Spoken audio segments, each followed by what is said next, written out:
Good afternoon, graduating class of 2022. Before we begin with the formal proceedings of the day, I would like to take the opportunity to congratulate each and every student sitting here today. For those of you that don't know me, my name is Kaylee, and I was lucky enough to serve as your Vice President Education for the past academic year. For those of you that do know me, it's good to see you again. I've been lucky enough to know some of you throughout your entire university journeys and can honestly say that it's been amazing to see how far you've come in such a short space of time. I'm so thankful that I can be here today to celebrate your achievements with you, your friends and your families. I also get to use this time to run through a few bits of housekeeping before the ceremony officially begins. Now is the time to make sure that any electronics you've brought with you today are switched to silent or turned off completely. I'm sure your choice of ringtone is great, but we want to make sure that today's graduates get the spotlight that they deserve. Speaking of graduates, please use this time to make sure that you're sat in the correct seat. You'll have been allocated a seat number when you registered, and this is the order that you'll be called to cross the platform. When you're ushered by the marshal, remain in this order as you walk up the nave and around to your left to the side aisle. You should be carrying your cap in your left hand and take your graduate card with you. You'll then walk up the ramp and wait for your name to be called. When it is, walk, don't run, across the platform, shake hands with our Vice-Chancellor, then leave the stage. You should then return to your seat, moving straight down the row to the end. You might not end up in the seat that you originally started in, but that's okay. You've done the hard part. One of the things that you might be familiar with when it comes to life at BGU is that we're really big on creating a community feel and ensuring that our students are remembered by name, not number. Today is no exception to that. We want to make sure that every name is heard clearly as you're called to cross the platform, and we also want to make sure that each student is celebrated appropriately. So, when each name is called, we'd love it if you could give them a good clap and a cheer, but please try and keep it to just a few seconds per student to help us keep things moving smoothly. If you don't mind, I'd like to do just a little bit of audience participation, just to give us a quick practice run to make sure we're all ready to go. So it's no secret that students all over the country love a takeaway. So I'm going to list off a few different non-branded foods for you. You'll give them a clap and we'll see how you do. So, can we hear it for burgers, if you like burgers?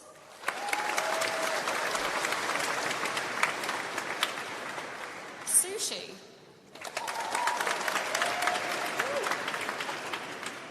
Curry.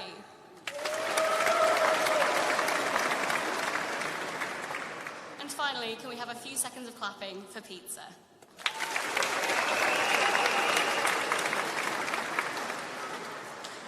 Now, if you can put that much enthusiasm into your applause when today's graduates cross the stage, I'm sure that the celebrations today will be absolutely amazing. I want to wrap up by once again saying a huge congratulations for all the hard work and dedication that's gotten you here today. You've done a fantastic job and you should be incredibly proud of yourselves. I hope you all have a wonderful graduation day, and on behalf of the Students' Union, I wish you all the very best for the future. Thank you.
May I invite you to be seated.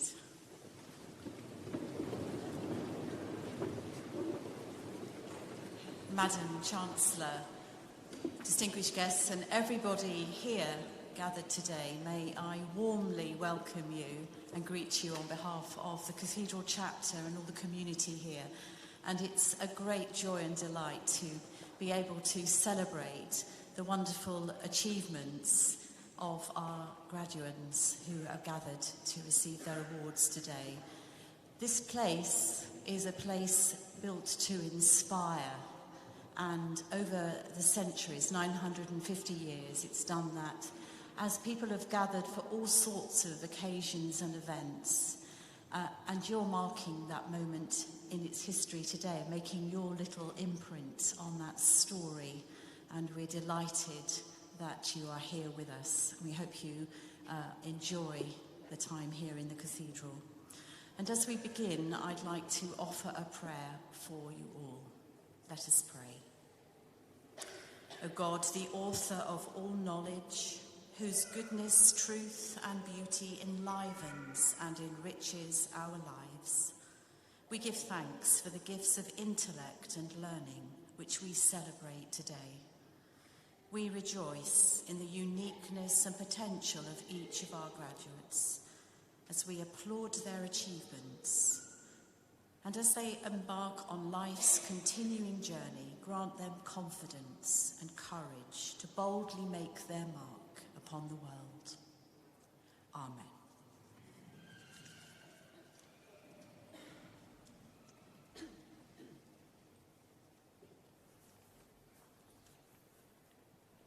I hereby declare this congregation for the conferment of degrees and awards to be open.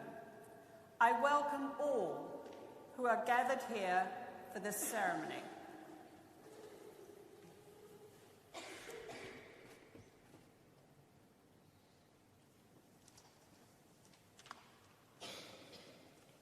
Madam Chancellor, Madam Dean, Madam Mayor, Madam Sheriff, Mr. High Sheriff, distinguished guests, and staff and graduates of Bishop Grosseteste University. As Vice-Chancellor, it's a huge pleasure to welcome you all to this graduation, which is the first set of graduations we have had in the Cathedral since 2019. And it is just wonderful to be back and to see you all looking so distinguished and academic. And we're delighted to celebrate with you in this way, in this iconic building. And I'm so grateful to the Dean and Chapter for all their assistance every year, making the events so meaningful and so magnificent for us.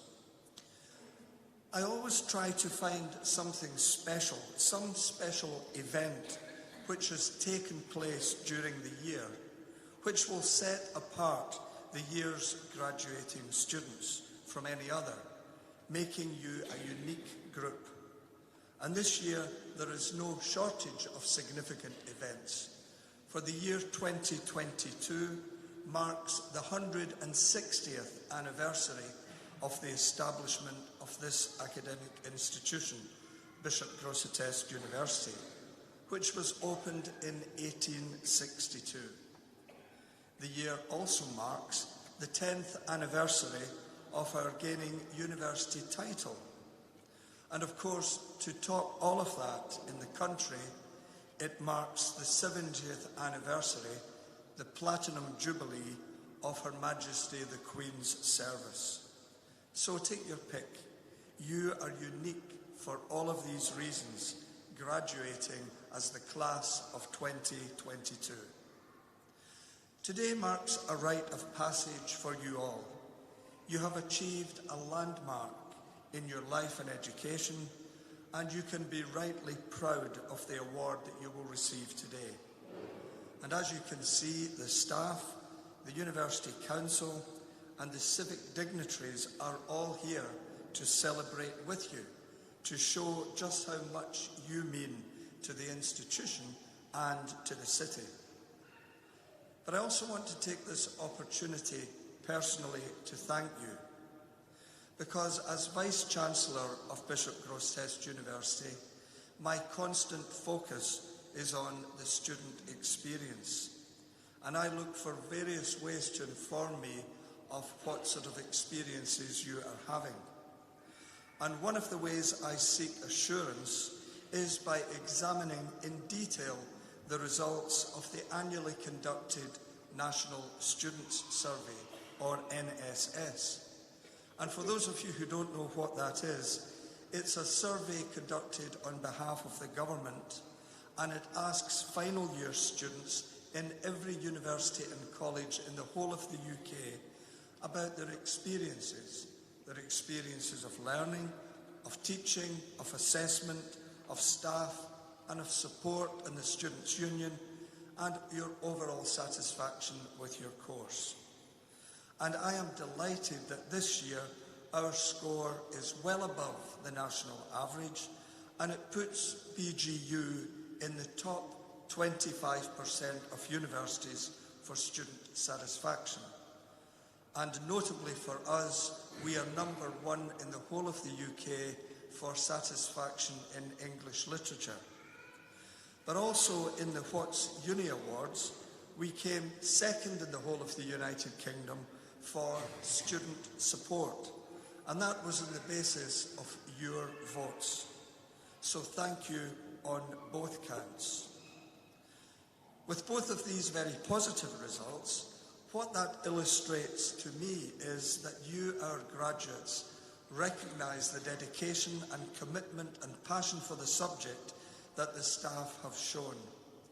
And the staff here see that as a huge thank you from you to them for all that you have done together. And I can safely say, having worked with the staff for many years, that they do not just work with you, they actually care about your professional development, and they care for you as individuals. And that is what makes BGU special.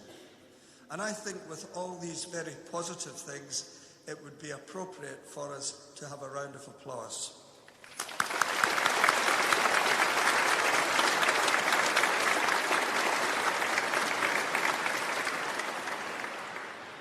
But you leave us today as changed people.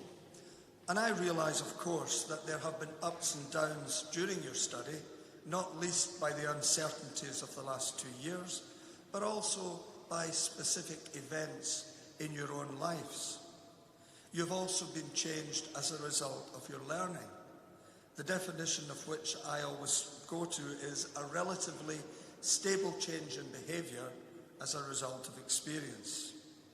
And all of the experiences you have had at BG, whether they be in the lecture, the seminar, the placement, or even during the toils of completing your assignments or the stress of giving presentations, all of these experiences have changed you, hopefully for the better.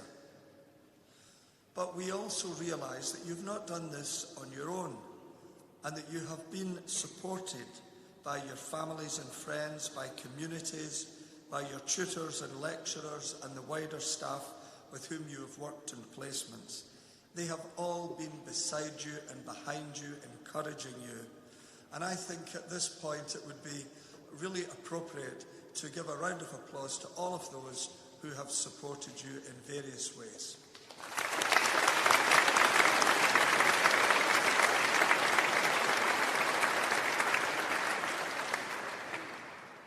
So a big thank you from us to you, from the staff and the council in BG. And as a result of all of this, our graduates are stronger individuals, professionals and global citizens. You're equipped in different ways to make your own unique contribution to society. And what you may be doing now, immediately following graduation, may not be your final destination in life. A recent survey of early career graduates found that many had tried several roles before settling into a job for life.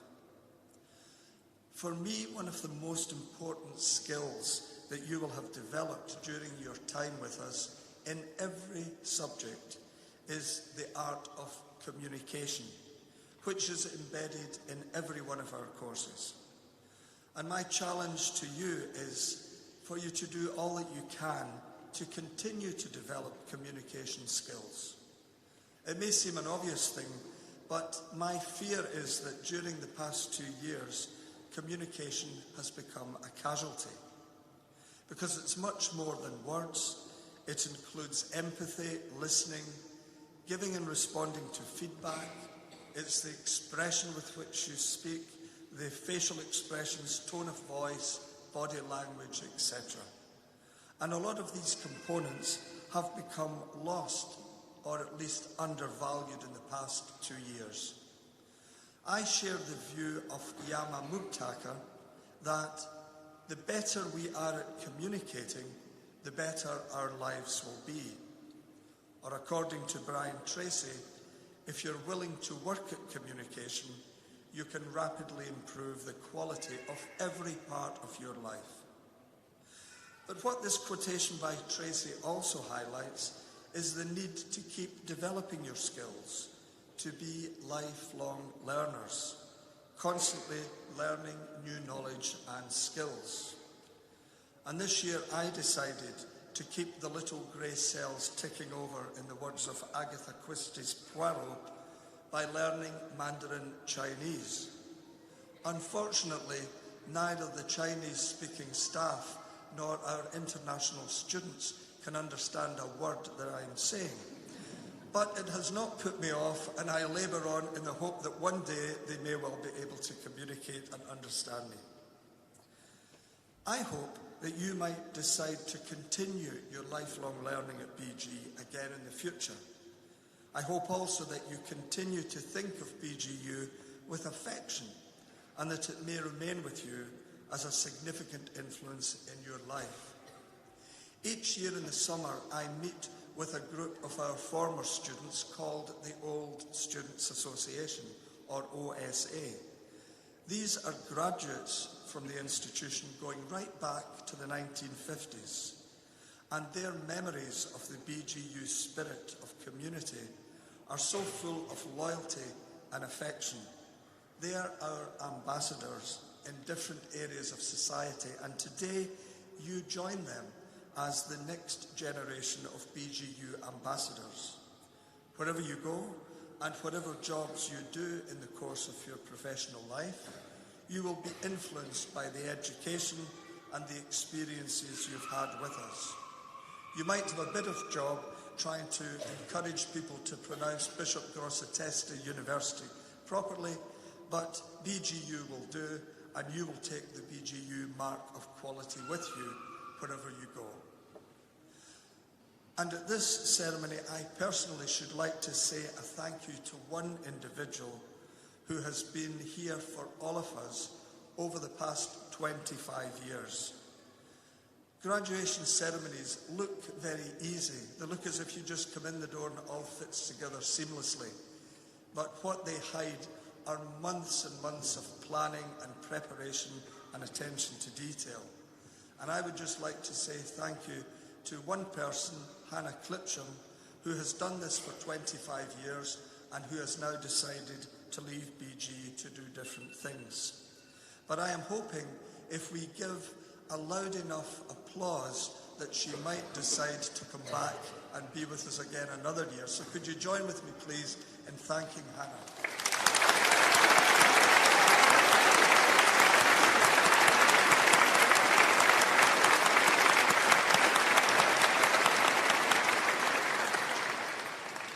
Thank you for that. Who could possibly resist that level of support? So in conclusion, ladies and gentlemen, may I congratulate you on your magnificent achievements and wish you success and happiness as you move on. I hope that you will have an enjoyable day today, and I invite you back to the campus, and I hope that one day we may see you back again to continue your education journey with BGU. Thank you.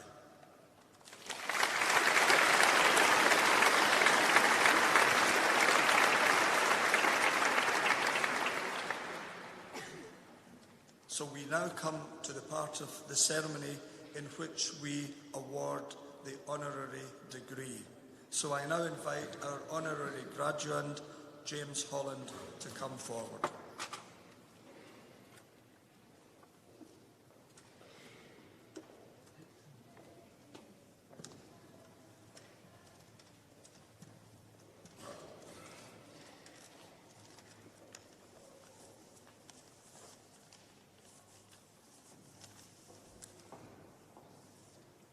Madam Chancellor, Madam Dean, distinguished guests, staff, honorary graduates and graduating students of Bishop Grosseteste University. I have the pleasure to present our honorary graduand, James Holland. James Holland is an internationally acclaimed and award-winning historian, writer and broadcaster. He is the author of a number of best-selling histories and has written and presented a large number of television programmes. Born in Salisbury, Wiltshire, James was educated first at Chaffing Grove School and then King's School, Bruton in Somerset. James was awarded a Bachelor of Arts degree with honours in history from St Chad's College, Durham, and is currently a research fellow at the University of St Andrews, as well as being a fellow of the Royal Historical Society. As a military historian, James has been a prolific writer, renowned for his books about the Second World War, the first of which was published in 2003 on the history of Fortress Malta. His books examine battles and human experiences during World War II, taking readers from the skies above Britain and Northern Europe, through the Mediterranean North Africa campaigns and to Burma in the Far East. Reviewers of his work emphasise his meticulous research, which draws on letters, diaries and interviews of both combatants and civilians who lived through those battles, and the telling of their personal narratives and perspectives. James's nomination is well timed, as this afternoon's ceremony includes BGU's first graduating cohort of military historians. James has brought to life military history to many different audiences. This includes writing a number of children's books about the Second World War for the Expert series of Penguin Ladybird books. History has been brought to a broader audience through his historical fiction novels, including his Jack Tanner series of books. James has written and presented many television history programmes. These include BBC Two programmes such as Cold War Hot Jets, The Battle of Malta, and Dam Busters, The Race to Smash the German Dams. Of course, that last history is of particular interest to us locally, with the Dam Busters flying from the nearby RAF base at Scampton. James co-hosts with Al Murray the podcast We Have Ways of Making You Talk, which explores World War II history and includes the public sharing their family histories. Indeed, James arrives here from the last weekend's podcast festival, which is described as, imagine a field full of tanks with real ale on tap and the best historians around discussing the biggest stories in history. By practicing his craft of researching, revealing and sharing the histories of people, James is a military historian of public renown, demonstrated through a substantial and impressive body of work and through his accessible and engaging storytelling for diverse audiences. James has made an outstanding contribution to academic and public life. Madam Chancellor, the Senate and the Council of Bishop Grosseteste University recommend you, James Holland, as a worthy candidate for the degree of Doctor of the University, honoris causa.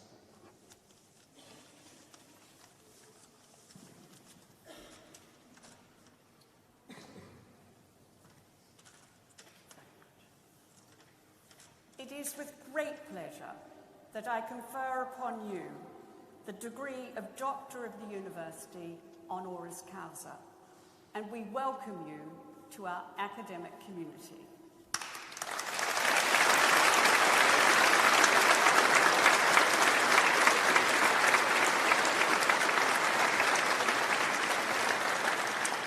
Madam Chancellor, Madam Dean, distinguished guests, staff, honorary graduates and graduates of Bishop Grosseteste University, thank you very much for this singular honour.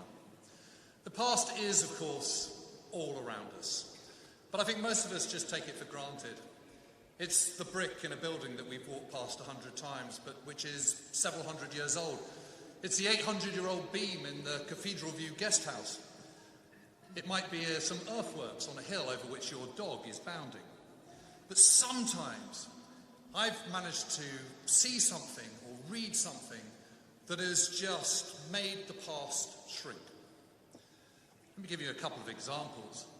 I remember once travelling into the Western Desert in Egypt, and I was about 400 miles from Cairo, just a little inland from the Libyan border, and well over 200 miles south of the Mediterranean, at an oasis called Siwa.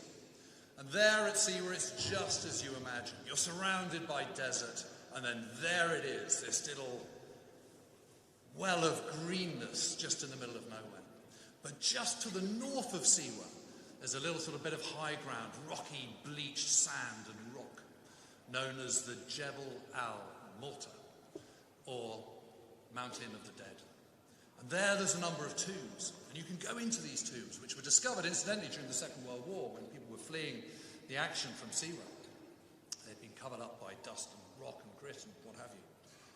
And there in these tombs, and one in particular, I remember standing there in the heat, a little bit cooler in the tomb, but still poundingly hot, hotter than last week even. And I remember looking up at the ceiling, and it was blue with stars on it and a naked form of a woman. And you could see the brushstrokes of the artist that had painted them. And suddenly, 3,500 years just shrunk. And you suddenly realize that time is something that is fluid, that isn't kind of set in stone. Or it might be traveling through southwestern Afghanistan, and suddenly you're in an area where there's not a lot of habitation, but you come across a mud compound, square walls, square roofs of the building. No electricity, no running water, no cars, no mobile phones. And you suddenly realize this is exactly the spot that Alexander the Great passed through in 329 BC. And again, you think, if Alexander was alive today, he'd almost certainly recognize this place. And again, you're just struck by how time and history are sometimes such curious bedfellows. Or it might be reading something. It might be the letters of those extraordinary Lennox sisters in the 18th century, with their correspondence outlining their anxieties, laughter, love, worries, concerns. And again, you think, gosh, these people are real. They were real. That they don't feel unfamiliar at all. Or it might be standing on Bloody Ridge in Guadalcanal in the Solomon Islands, a 3-hour flight from northeast Australia. And this was the scene where John Basilone won a Congressional Medal of Honor for seeing off a Japanese attack. And I was there at the edge of that ridge. I was looking where John Basilone had been looking, and where his men had been in the Marine Corps, US Marine Corps. And I remember seeing a kind of little divot in the ground, and I looked around, there were lots of dried leaves. And I scraped into it. It was clearly an old foxhole. And there, having cleared away the leaves, was a whole load of rusted circular bits of tin. And I picked one up, and it said, hand grenade, Mark II. And what had happened was these hand grenades had come in little cardboard circular boxes.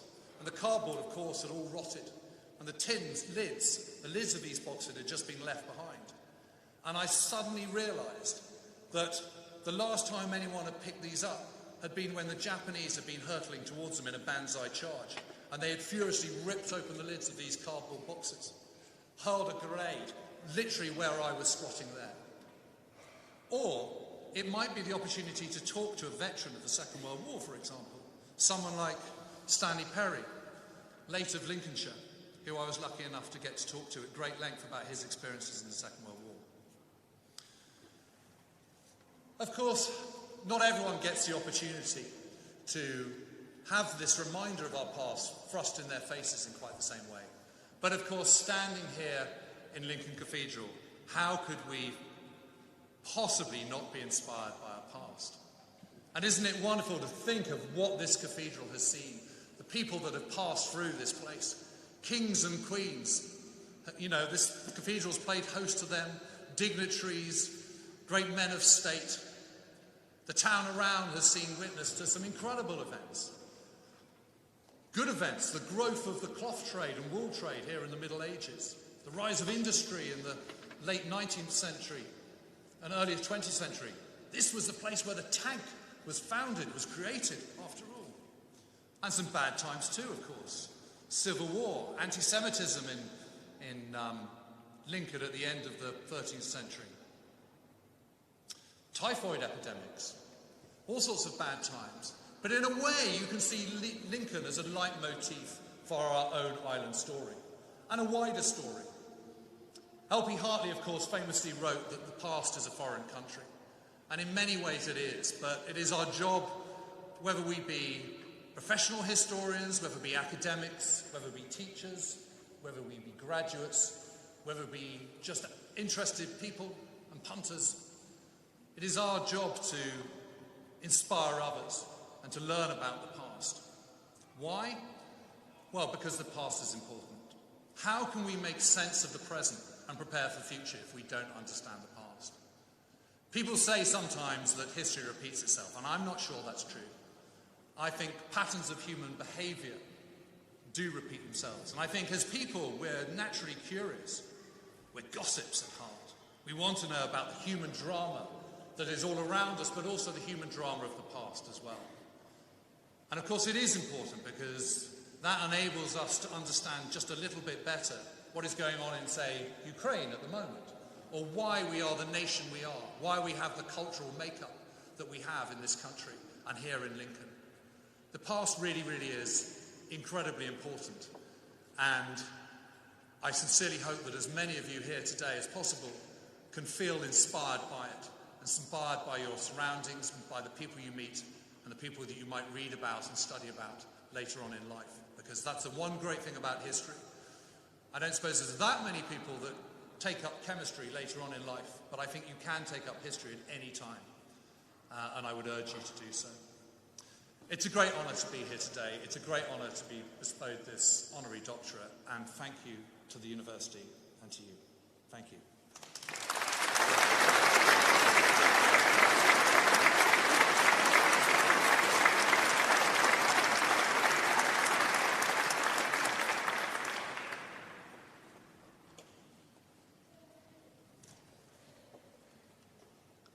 So we now come to the part that you've all been anticipating, and can I ask the stewards to prepare the ground.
Madam Chancellor, I now call upon you to accept the recommendation of Senate with regard to the candidates we shall present to you, including those who are graduating in absentia.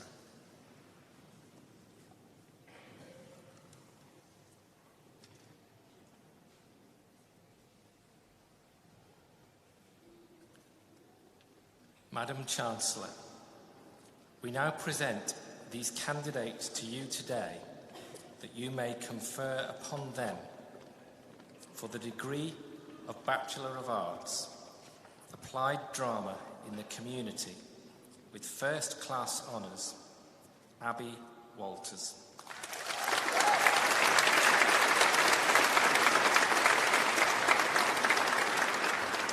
For the degree of Bachelor of Arts, Applied Drama in the Community, with honours, Emma Borum.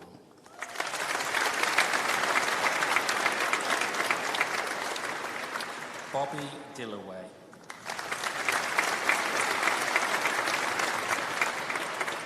Holly Hindle.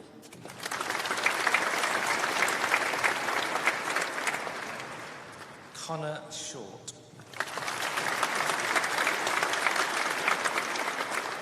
Rhiannon Wilson.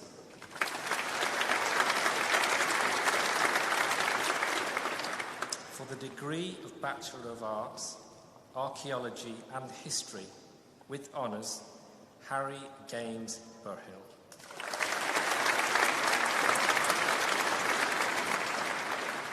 Emily Humphrey.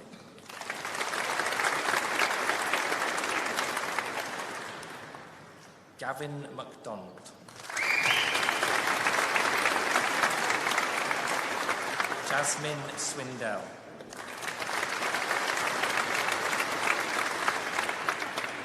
Erin Wheatley.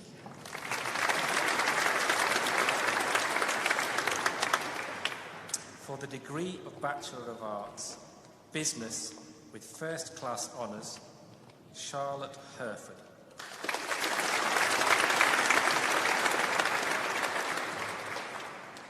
For the degree of Bachelor of Arts, Business with Honours, Jacob Kmerchek.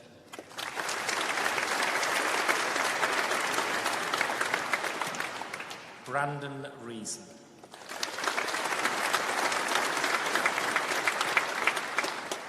For the degree of Bachelor of Arts, Business, Team Entrepreneurship, with First Class Honours, Daniel Spence.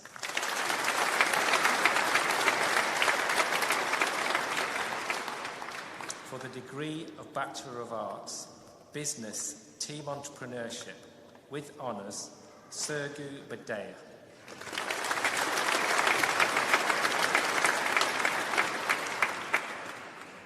For the degree of Bachelor of Arts, Drama, with honours, Thomas McHugh.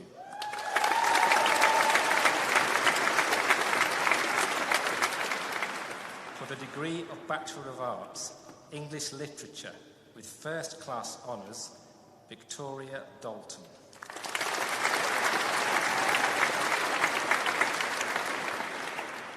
Tilly Firth.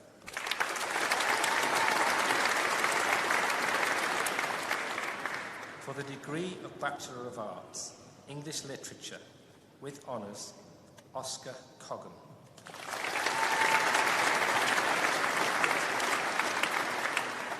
Leon Fever.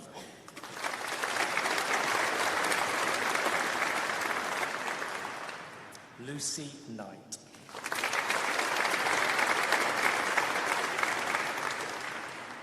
Meg Matthews.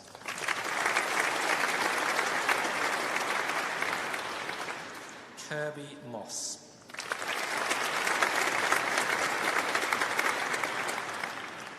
Lauren Scott.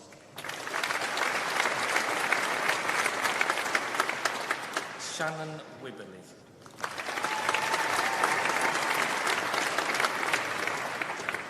For the degree of Bachelor of Arts, Geography, with First Class Honours, James Wall.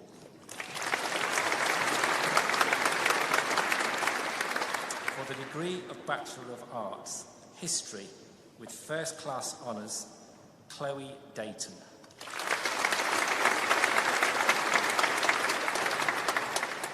Kerry May.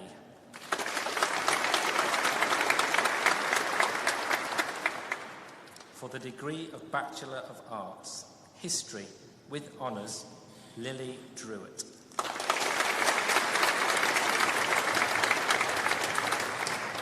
Abby Ewington.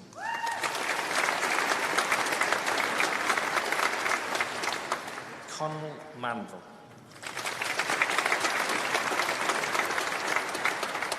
Lorna Purcell.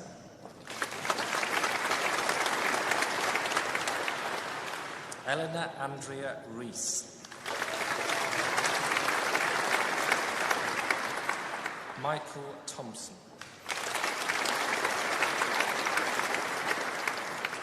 For the degree of Bachelor of Arts, History and Theology and Ethics, with honours, Ruby Beale.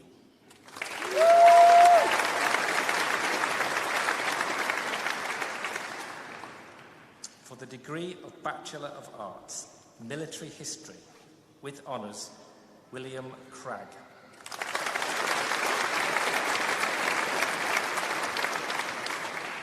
Callum Davies.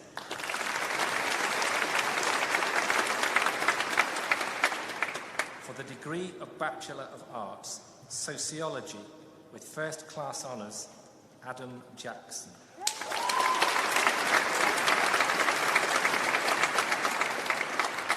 For the degree of Bachelor of Arts, Sociology, with honours, Lauren Bayton.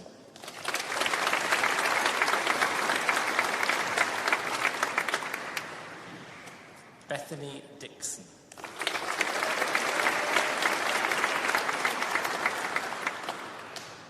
Tara Jackson.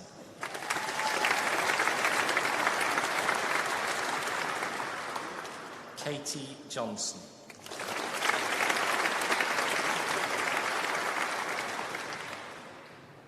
For the degree of Bachelor of Arts, Theology, Philosophy and Ethics, with first class honours, Megan Thompson.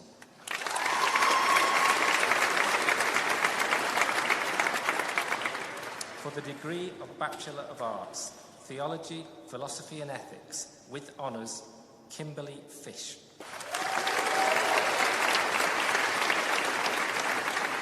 Alice Galbraith.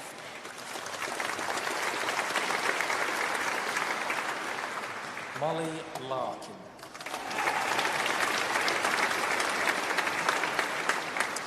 Bethany Meffin.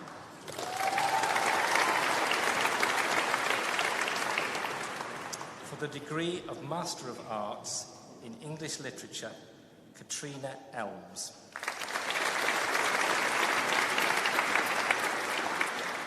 For the degree of Master of Arts in Social and Cultural History, with distinction, Jane Cox.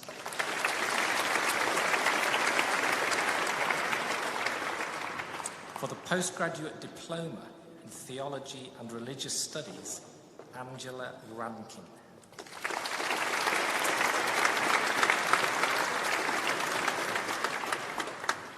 For the postgraduate certificate in Health and Social Care Leadership, Amy Corbett.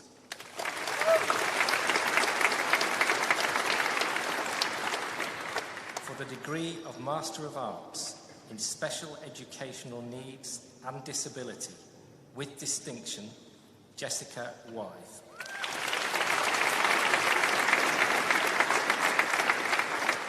For the degree of Master of Arts in Special Educational Needs and Disability, Tori Hargreaves.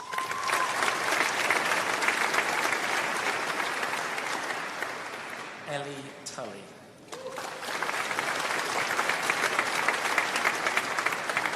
Eloise Wright.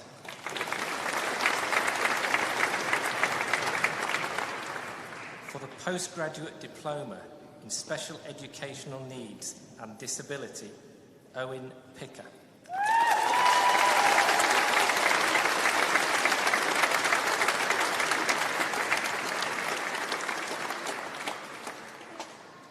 For the Master of Science in Mental Health, Wellbeing and Resilience, with distinction, Catherine Marshall.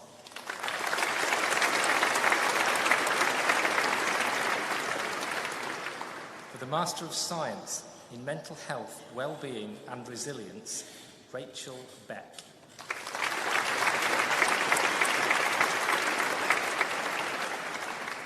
Kay Pearl.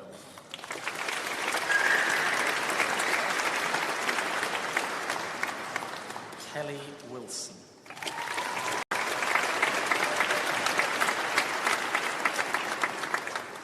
For the postgraduate certificate and National Award for Special Educational Needs Coordination, Charlotte Briggs.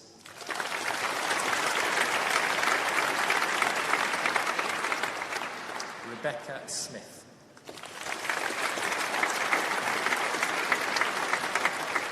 Mary Whitmore.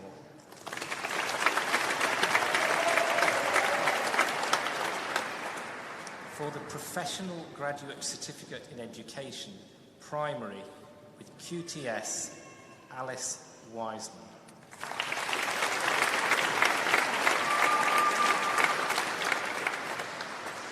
For the Postgraduate Certificate in Education, Primary, with QTS, William Addlesey.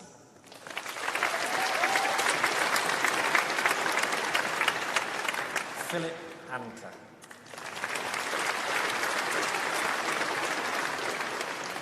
Faye Atkinson.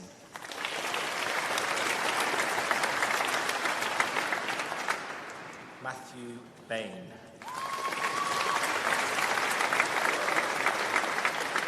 Danielle Baxter.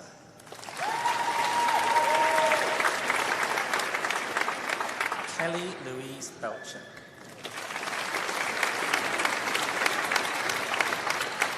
Emma Benson.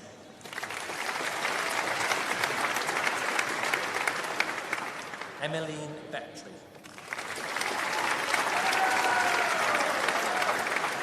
Lucy Blackburn.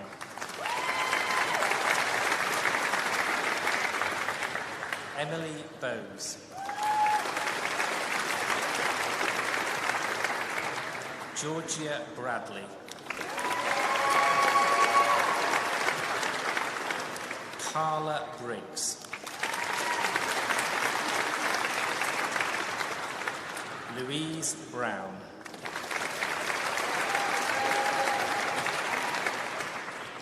Naomi Byrne.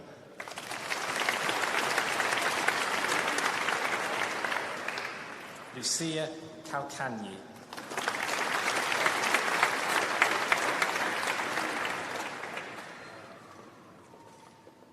Charlotte Callis.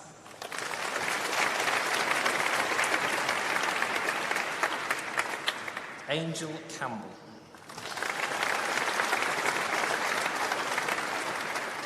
Samantha Carlyle. Penny Carter.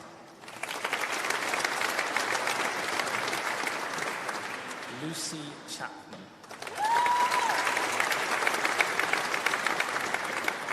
Tammy Chapman.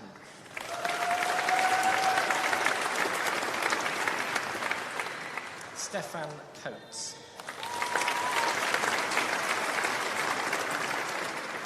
Eloise Collins. Isla Craig.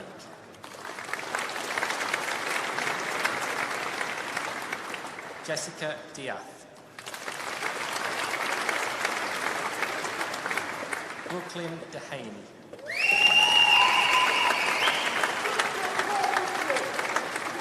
Jade Denford.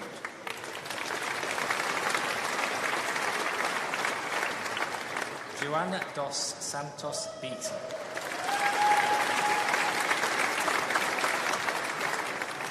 William Dumbleton.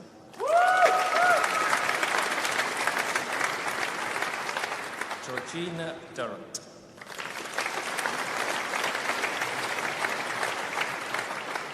Sarah Eastwood.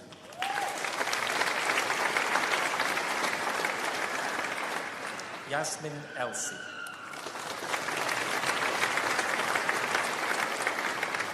Charlotte Fell.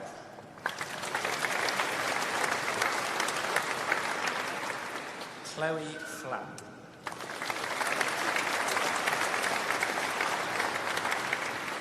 Jordan Flatters.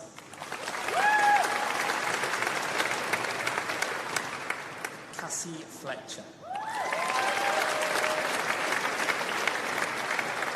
Holly Fulbrook.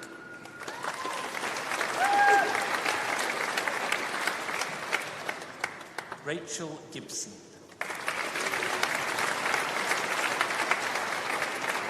Jennifer Goodman.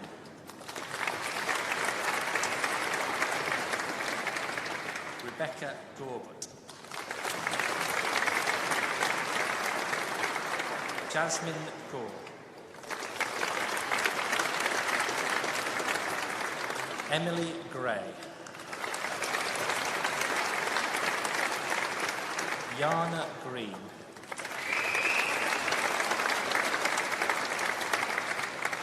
Charlotte Harris. Connor Hatherall.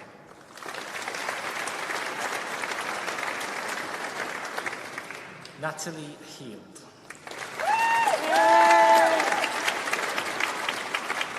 Leanne Henderson.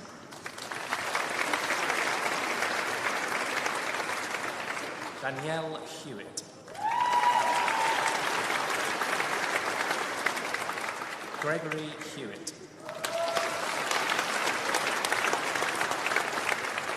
Sanchia Hesley.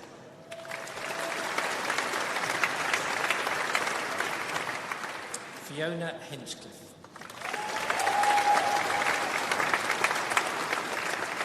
Aaron Hogg.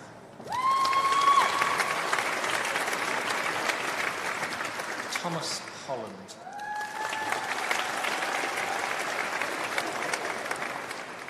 Emma Howard.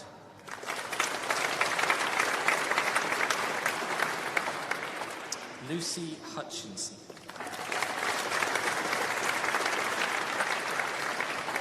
Lucy Ingle.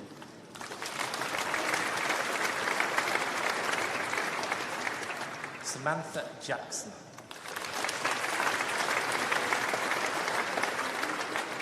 Rachel Jacobs.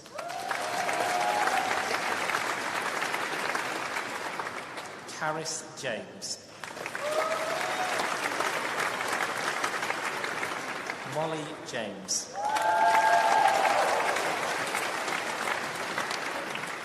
Rebecca Jeffrey.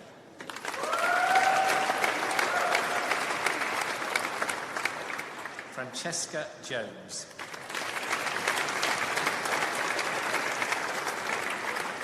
Scarlett Kidd.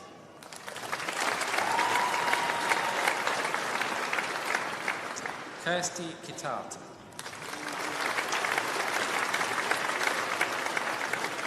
Catherine Landells Hayward.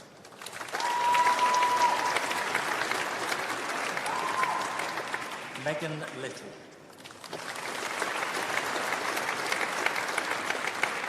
Cameron Loughton.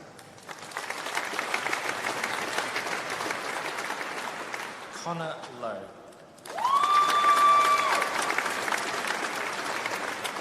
Sarah Marshall.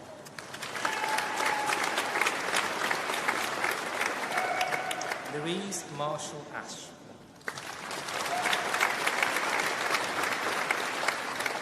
Molly McGovern.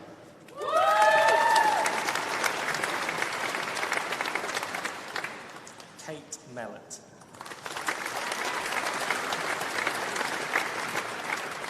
Georgia Moody.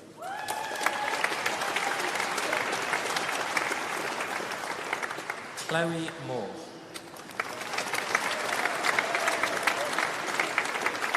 Lauren Moore.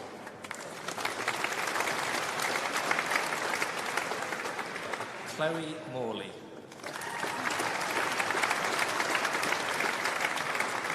Emma Moen.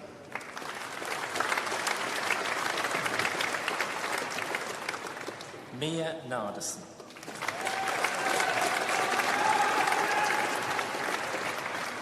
Abigail Overend.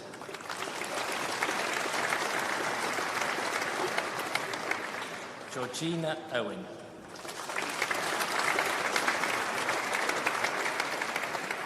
Chelsea Page. Daniel Parker. Tracy Parr.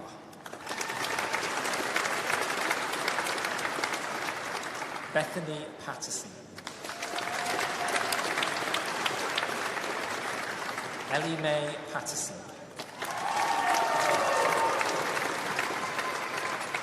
Piers Pearson.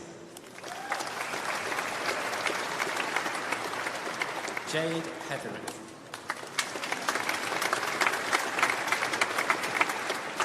Abigail Preston.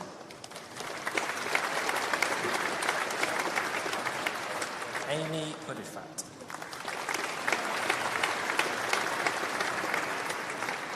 Holly Riley. Claudia Robinson.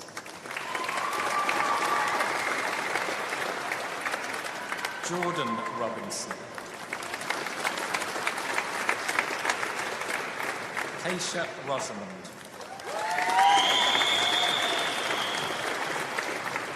Sophie Rosser.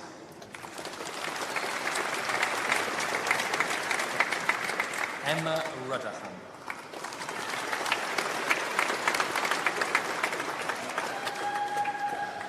Sean Sadler.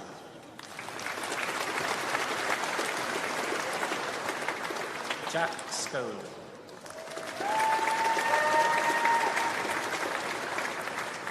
Jade Setterfield. Josephine Simmons.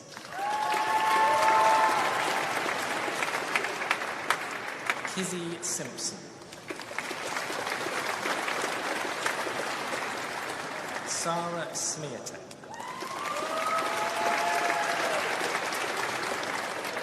Abby Smith.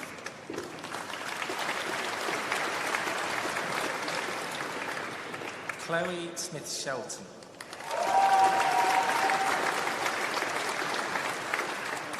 Ethan Spence.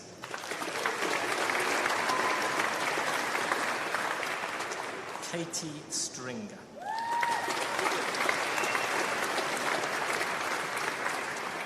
Neve Sutton.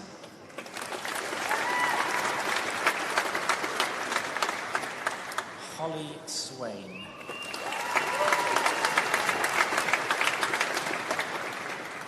Sophie Tazy.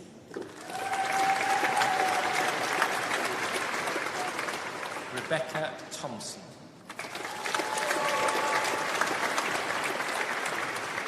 Marcus Tredinick.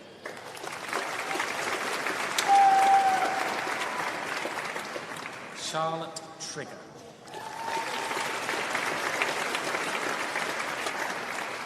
Christopher Vincent.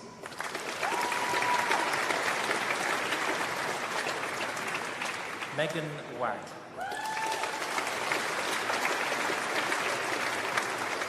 Victoria Waite.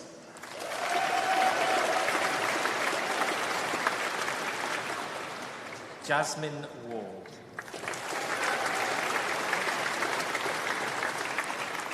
Jessica Ward.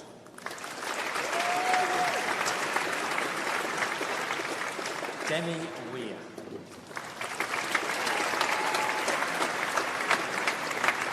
Jasmine West.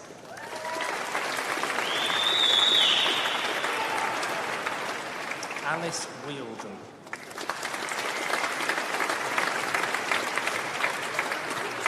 Jonathan White. Georgina Whitford.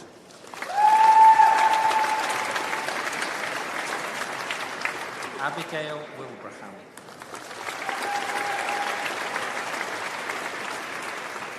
Georgia Wildman.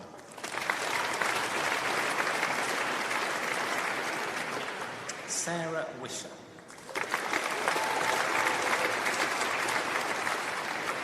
Nanette Wood.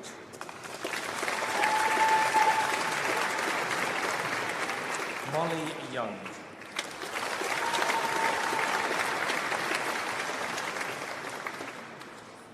For the postgraduate certificate in education, Alexander Leachman.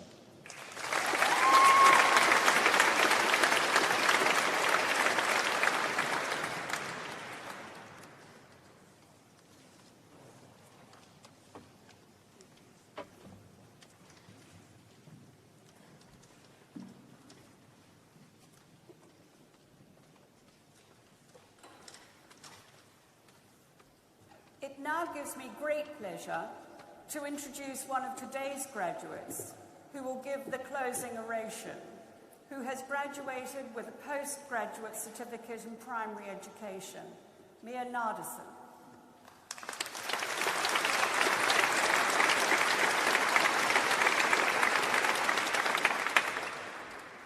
Good afternoon to you all, respected lecturers, parents and the astounding 2022 graduates. My name is Mia Rani Nadesan. Before I begin, I would like to take a moment to thank all of the lecturers present for their undivided support and wisdom over these difficult years, and ask that all graduates give a round of applause to show their appreciation for their hard work.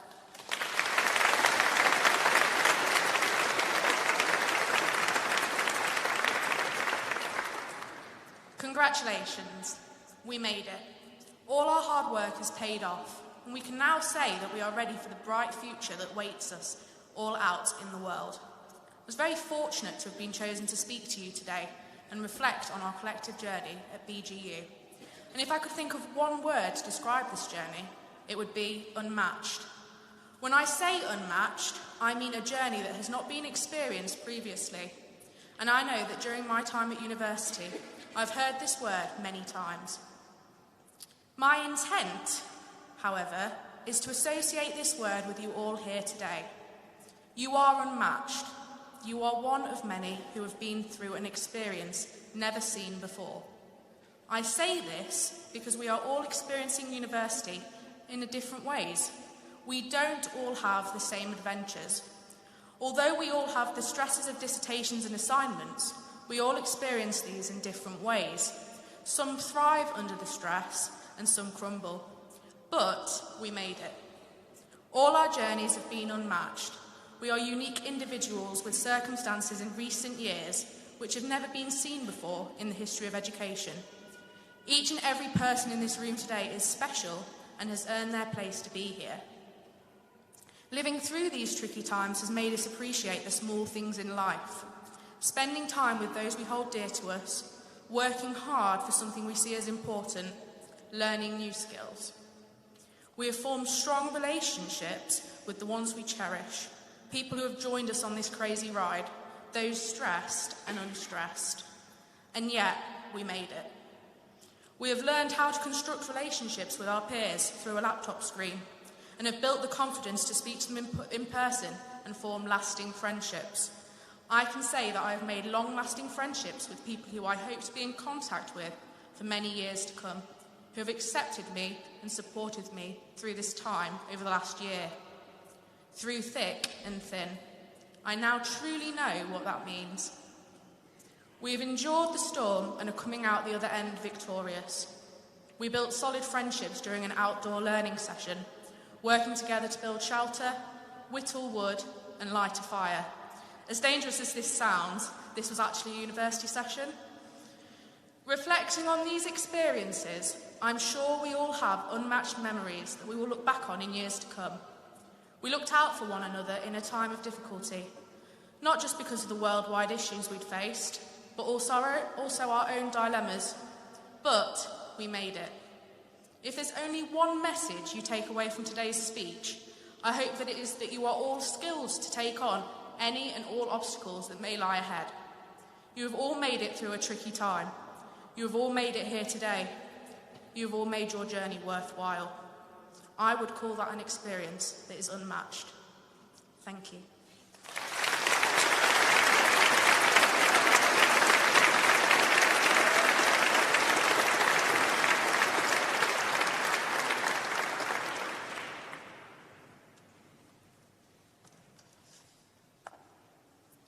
We now come to a very important ceremony in its own right.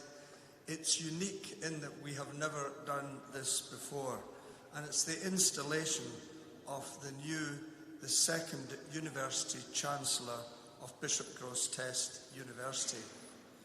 The Chancellor, which is the role held by Dame Judith, is a ceremonial role, and it's ambassadorial. The Chancellor presides over graduation and also helps to raise the university's profile, promoting its interests regionally, nationally and internationally. And Dame Judith Mayhew Jonas has served in this capacity as the first Chancellor since 2012, and before that she was Provost of the University College. I am delighted that the University Council has nominated Professor Tracy Borman to serve as our second Chancellor. So I invite Dr. Borman to come forward.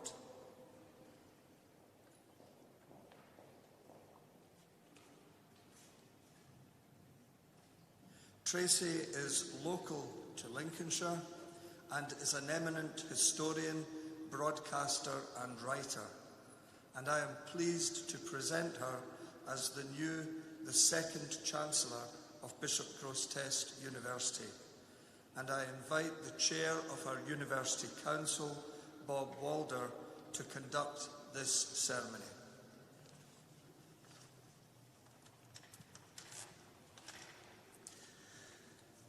Dr. Borman, I invite you to serve as Chancellor of Bishop Grosseteste University. Are you content to be installed? I am content.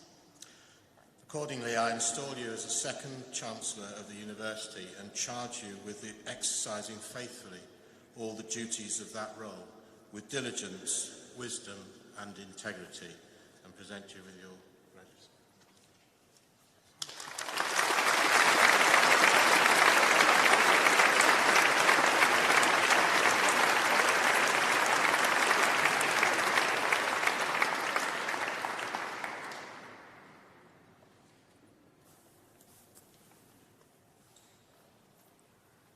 I now invite the musicians of the university to give a short recital.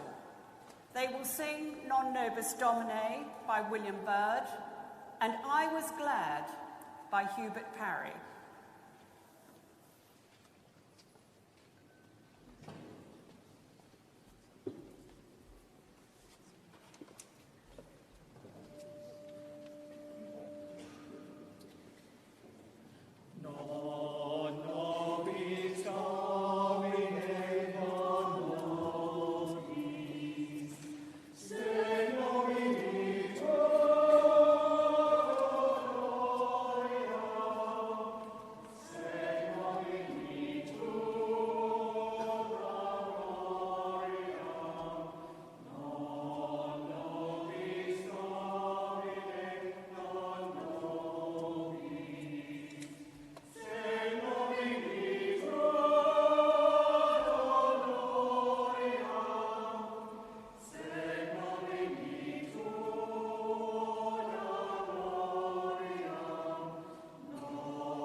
congregation closed, and invite all those present to stand while the procession and our new graduates depart.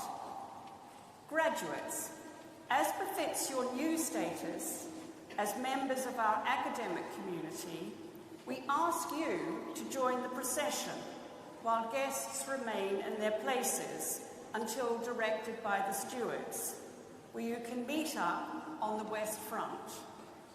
Please stand and we will sing the first verse of the national anthem.